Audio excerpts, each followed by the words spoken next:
Thank you very much. For this presentation, you will probably find it helpful to just take a deep breath and be thinking about the prisoner of Azkaban. That's what we're going to be kind of walking through a little bit on this presentation. And I do want to let you know I teach at a College of Theology and Christian Ministry, and a number of my examples will be from that field. So you'll see what I mean as we go along. Since this paper is about the prisoner of Azkaban, and in particular it's called Redeeming the Time, Redemptive Actions Made Possible by Time Travel in Harry Potter and the Prisoner of Azkaban, I want to take you back in time to 1999. At Christmas time in 1999, I visited my childhood home for the last time. My parents were looking for a new house, and I knew I wouldn't be coming back to this one. I looked around my room, the room that I'd grown up in, and I thought of all the good memories there. Now realize I'm an adult by this time. I'd always been an avid reader. Isn't it funny? People are either avid or voracious, right? That's how reading works. So I'd always been an avid reader, and I had a whole wall of bookshelves in my room. My mother was also an avid reader, and she had left a book for me on the bed. Interestingly, she didn't wrap it and give it to me as a Christmas gift, but she just kind of left it on the bed for me. It's a book she'd run across in the New York Times Book Review as being a surprise bestseller, and it was Harry Potter and the Sorcerer's Stone. Now, I wasn't immediately drawn into this story. I read a page or two, but I was busy with Christmas activities and seeing family members. But a few days before the New Year's Day, at that final New Year's Day I would have in that house, I picked up the initial book in this magical series, and I was entranced.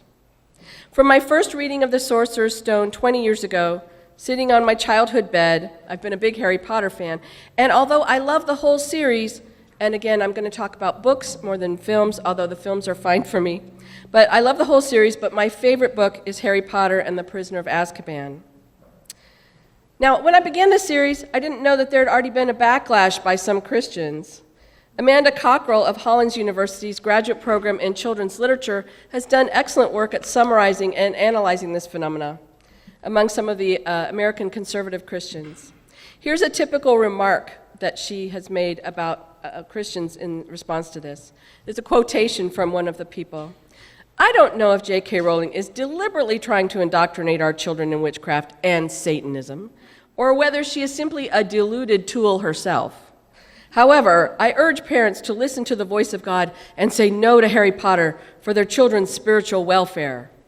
So Cockrell, in looking at all this information, concludes that there is at least a layer of conservative Christians who have an intolerance for mystery, which I thought was an interesting response to that. Some might also be surprised to discover that C.S. Lewis had a similar response from his book, The Lion, the Witch, and the Wardrobe. Some of you would be familiar with that, but that might be new to some of you. It has the word witch right in the title, right? Now, of course, lots of Christians really love The Lion, the Witch, and the Wardrobe and see the Christian metaphor very clearly. But as I heard in one of the other talks already today, that was not the case when it first came out. People didn't recognize that. In his article titled Harry Potter Casts a Spell in the Classroom, Christopher Witchock goes through a series of themes that are developed in the Harry Potter books. He states that the Prisoner of Azkaban, in particular, deals with issues of revenge, justice, and mercy. And to that list, and maybe foremost on it, I'm going to add redemption. Now, redemption, of course, we go to the OED, right, the Oxford English Dictionary, and I find 16 definitions. I'm not going to go through all those definitions, but the first one really has to do with the common definition, that is, redemption is the action of saving, delivering, or restoring a person or thing, deliverance or restoration. And this will actually be the definition that will be most helpful for us in The Prisoner of Azkaban. A second definition that you might have thought I was going to approach, since I teach in a College of Theology, has to do with the specific kind of definition of redemption that's associated with atonement in the field of Christianity. I think that that certainly comes out in the Deathly Hallows, but it's not one I'm going to pursue for The Prisoner of Azkaban. And then the final definition that I think is helpful is redemption as the act of redeeming the time, making the best use of time. I think that's a very interesting one.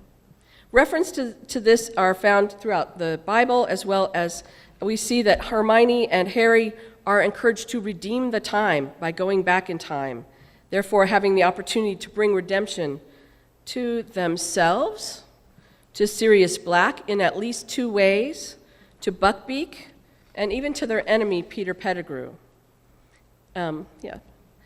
Because they redeem the time, they're able to save more than one innocent life, as Dumbledore suggests. However, in order to do this, they don't not only have to go back in time, but they have to make redemptive choices while they're there, or maybe I should say, while they're then, right?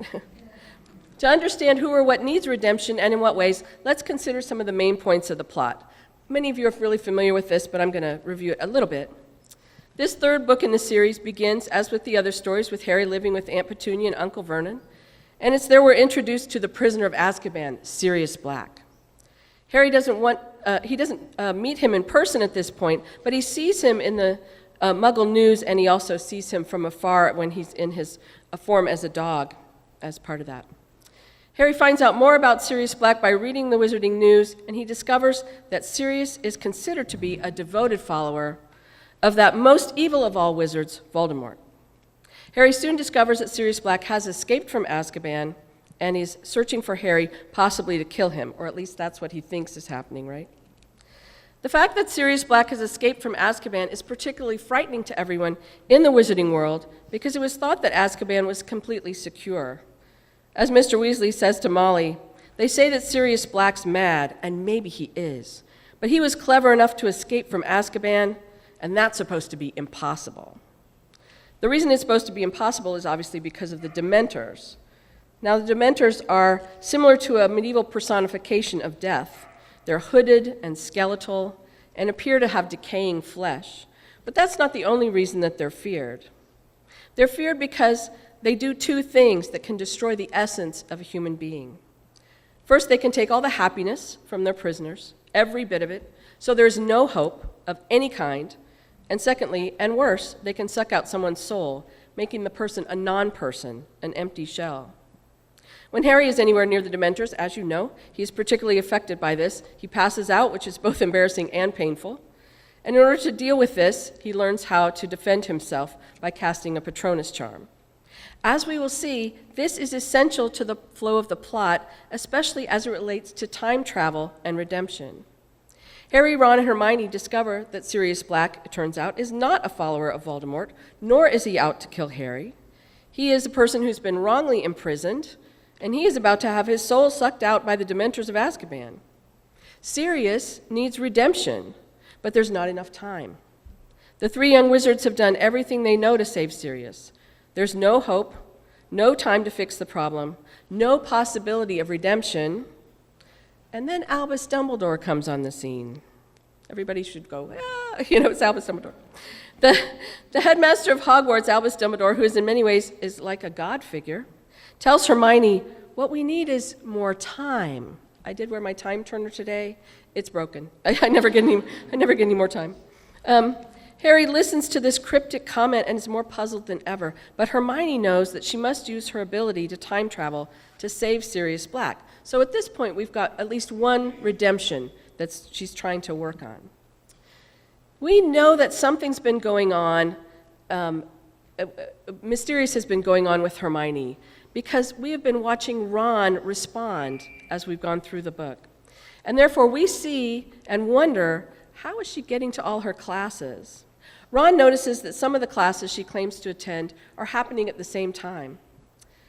Hermione reveals to Harry that she's been using this time turner to attend her classes, and she realizes that she can use the time turner to change the outcome of the 3 hours that they have just experienced. By the way, I love how this comes way at the end of the book. You think everything's almost done, and then you have this cacophony of wonderful things that happen near the end of this. And as Dumbledore predicted, more than one life can be spared. There's more than one redemption because of being able to travel back in time. And by the way, we usually think that that means it's Sirius and Buckbeak, but I think there's more going on than just Sirius and Buckbeak. Let's begin with the most obvious one, that of Sirius Black.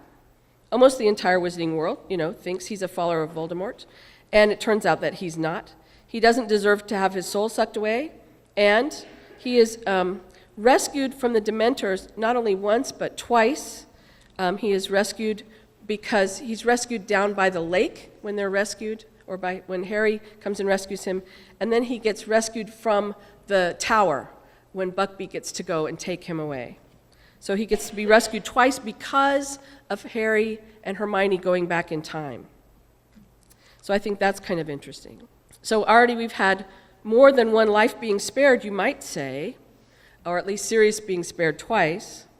Notice also that the time-traveling Harry also saves himself. So now we have at least Harry saving himself at least once and saving Sirius twice by the time we get to the end of that. And by the way, the redemption of Sirius Black is a great metaphor for understanding a traditional kind of spiritual salvation. Sirius is not only going to be taken to prison, a prison of despair and decay, one in which there's no happiness, but also one in which his soul is going to be taken. In that sense, the Dementors are similar to demonic forces, and Azkaban is a kind of hell. Harry is then the savior who goes back 3 hours. 3 hours, paralleling three somethings? I don't know.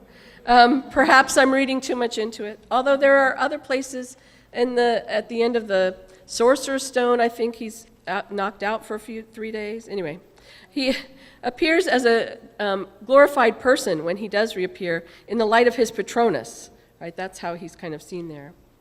However, Sirius isn't out of the woods yet, right? When he gets rescued by the lake. Although he survives, he's taken to this tower within Hogwarts where he awaits the Dementors' return.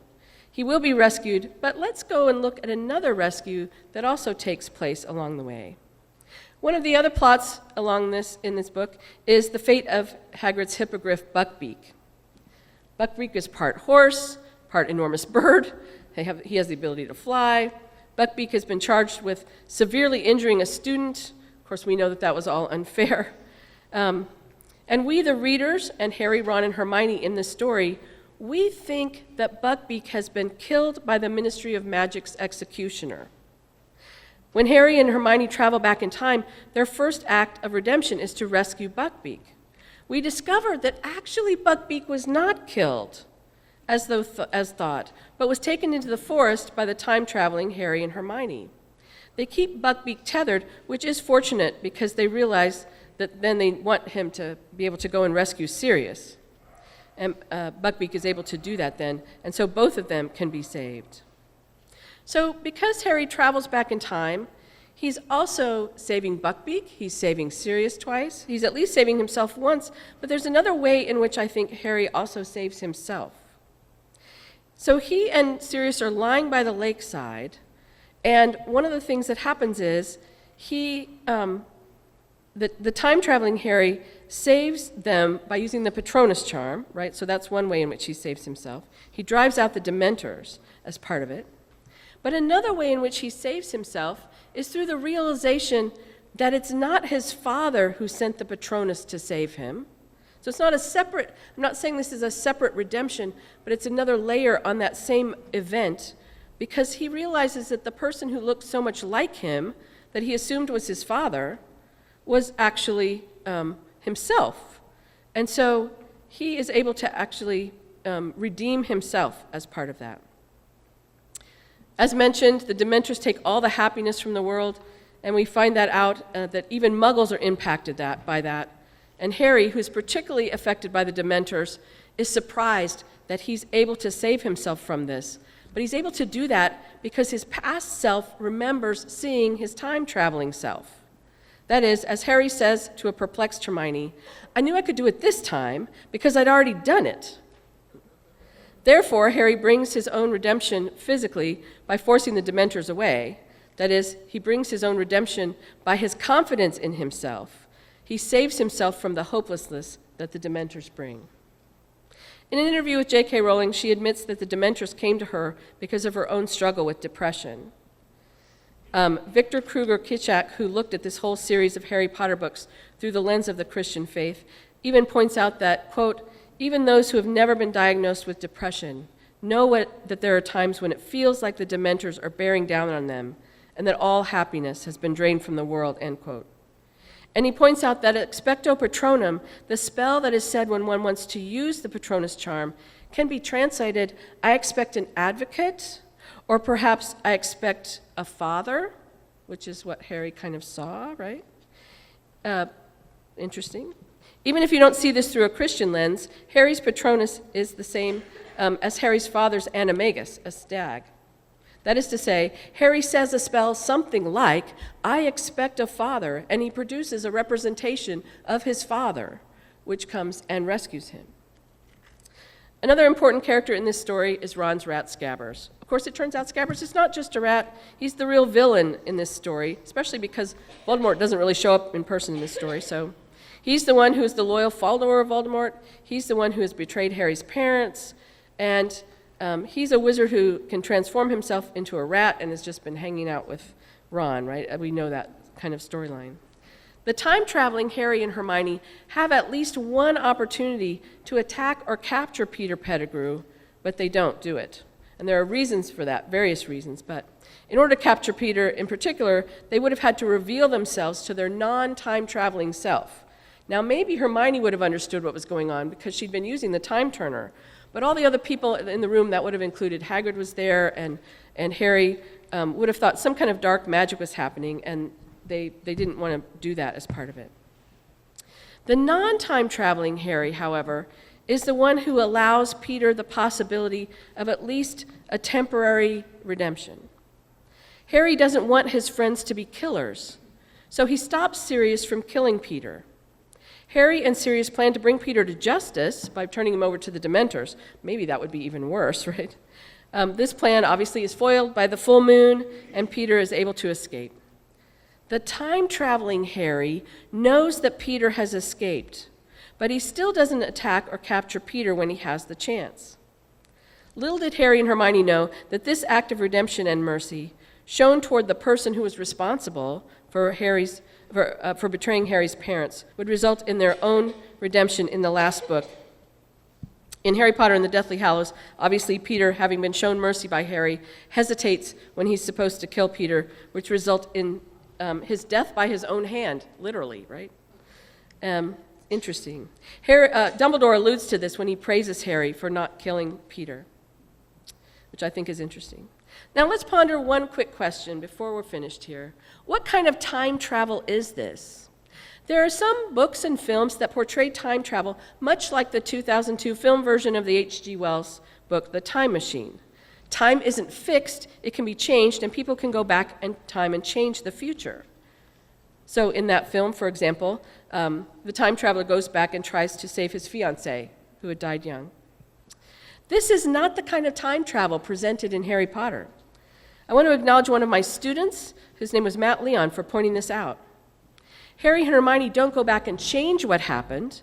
They were already there the first time they went through, but we just couldn't see it, which actually is kind of what has to happen if you think about time travel into the past. If you travel into the past, you're there already now, like when it happened. You can't, the very first time it happened, you were there. And now my head is spinning, right? We just see the stories from two different perspectives. So the easiest way to see this, if we think about Buckbeak as an example. It's not the case that Buckbeak was killed by the executioner of the Ministry of Magic, and then Harry and Hermione go back and change that story. It was always the case that Buckbeak was rescued. Harry and Hermione thought that what they heard was Buckbeak's death. What they heard was actually the thud of the axe, and they heard Hagrid howling, but they actually just heard the one and only series of events. When they go back in time, they realize that it's the axe swinging against a fence, which is slightly different than the film version, and that Buckbeak was actually able to be set free then, which is interesting.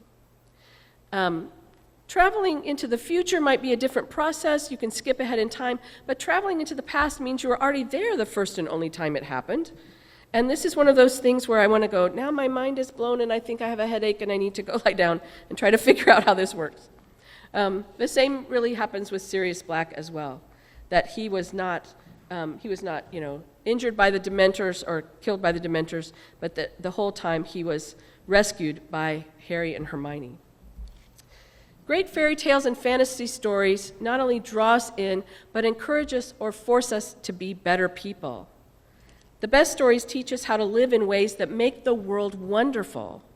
Harry and Ron and Hermione are like you and me, regular people, well, characters, right, who are put into situations in which they can rise up and, in their case, be true Gryffindors. and show their bravery by their choices. It's their choices that make this a redemptive story. As Dumbledore tells Harry, it's not our skills or our talents that make us who we are. It was our choices. It's the choices of Harry and Hermione to redeem the time by doing redemptive acts that makes Harry Potter and the Prisoner of Azkaban my favorite book in the series. As with many children's books, Harry Potter and the Prisoner of Azkaban includes many life lessons, and I'd like to leave you with this one. It is our choices that give us the opportunity to redeem the time, to choose to act redemptively. We don't get to go back in time, but right now we can choose to act redemptively in many of the things that were mentioned in the previous presentation, actually, would be redemptive acts. So embrace this life lesson and act redemptively. Thank you.